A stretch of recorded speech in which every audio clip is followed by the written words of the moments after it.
When I came back, the driveway was empty. My nameplate, a Conley, was gone from the gate. Just 2 holes where it had been drilled in. My mother, Eleanor, stood by the porch with a forced smile, and my sister, Lillian, leaned against her new white car like she owned the sun. "You're back early," my mother said. I looked past them. The curtains were different. New paint? My paint wasn't that color. My sister grinned, swirling her car keys. "Bad news, genius. You don't live here anymore." I didn't answer, just looked around quietly. They laughed like it was a joke that had been waiting too long to be told. My mother smirked. "We sold the house. Needed the money to pay your sister's debts. You were gone too long." I nodded slowly. "And you didn't think to ask me?" My sister scoffed. "Ask you? You're the one who always says family comes first. Guess we took your advice." They were waiting for a reaction. Maybe shouting, maybe tears. But I smiled. Just a small, quiet smile. My sister frowned. "What's so funny?" I looked up at the balcony, the same one where I'd sat as a kid, watching my father leave for work. "Nothing," I said. "Just realizing how poetic all this is." She rolled her eyes. "Poetic? You're homeless now." "Maybe," I said, "but tell me something. When did you finalize the sale?" "Last week." My mother said proudly. "Got a good price, too. Cash in hand."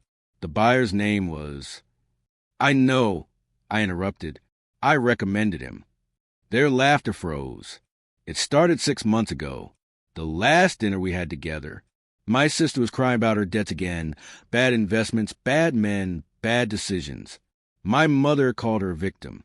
I called her irresponsible. That's when I realized love doesn't blind. It rots. I paid off her last mess. Quietly told myself it was the last time. But a month later, I noticed strange activity in my property records. Access logs, bank documents. My mother's name kept popping up where it shouldn't have. At first, I thought it was paranoia. Then I found an unsigned letter from my lawyer, one I never received, stating a power of attorney had been filed under my name with a forged signature. That's when the warmth left me. I didn't confront them. I observed. Weeks turned into months of careful silence. I learned who they met, what they said, and how they whispered about the plan. They thought I'd gone soft. That's the thing about family.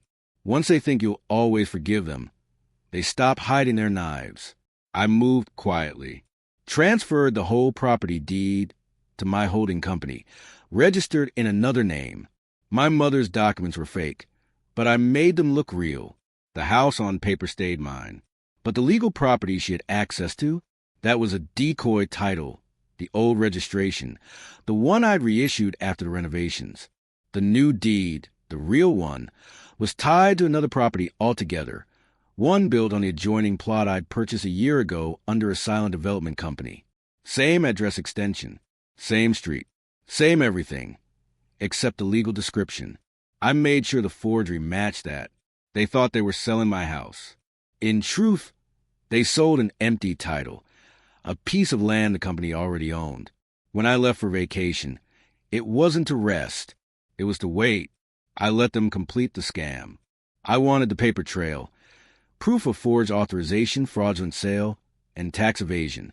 When they mocked me today, I wasn't angry. I was waiting for them to ask the wrong question. "You recommended the buyer?" my mother asked, her voice suddenly unsure. "Yes."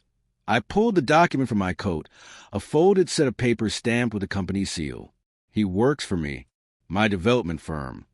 My sister laughed nervously. "You're bluffing." I handed her the paper. "Read it." She did. Her face paled. This says the title was transferred 2 years ago." I finished. "The house you sold wasn't mine. It wasn't anyone's. The sale you made was fraudulent. The buyer, a controlled entity. The money you received, already marked for investigation." My mother's lips trembled. "You wouldn't." "I didn't," I said coldly. "The law will." They stood there stunned. I stepped closer, my voice low. "You forged my name, stole my home, mocked me to my face, and you thought I'd come back to beg for mercy." I took out my phone, pressed play. Their voices filled the air, A recording from a week ago.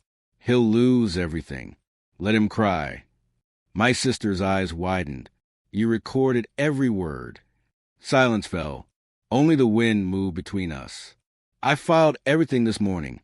I said, forgery, fraud, financial misconduct. But I'm not doing this out of revenge.